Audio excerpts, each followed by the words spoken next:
Lahore high court سے عمران خان کو بڑا ریلیف مل گیا۔ لاہور ہائی کورٹ نے 9 مئی کے مقدمات میں عمران خان کی انسداد دہشت گردی عدالت میں دائر 7 ضمانتوں کو بحال کر دیا۔ لاہور ہائی کورٹ سے عمران خان کو بڑا ریلیف مل گیا۔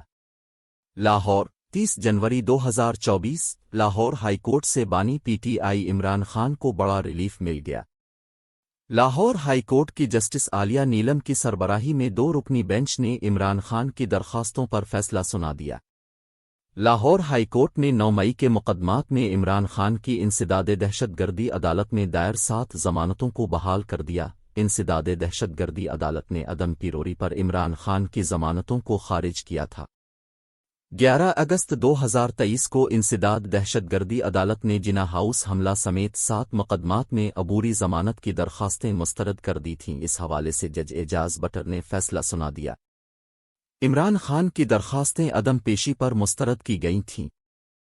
عمران خان نے 9 مئی واقعات پر درج مقدمات میں عبوری ضمانتیں منسوخ کرنے کے خلاف لاہور ہائی کورٹ میں درخواست دائر کی تھی۔ عمران خان نے بیرسٹر سلمان صفدر کی وساطت سے درخواستیں دائر کیں، جن میں انسداد دہشت گردی عدالت کے جج، تھانہ گلبرگ اور تھانہ سرور روڈ پولیس کو فریق بنایا گیا۔ درخواستوں میں موقف اختیار کیا گیا کہ درخواست گزار مسلسل انسداد دہشت گردی عدالت میں پیش ہوتے رہے، تاہم ٹرائل کورٹ نے توشہ خانہ کیس میں عمران خان کو سزا سنا دی۔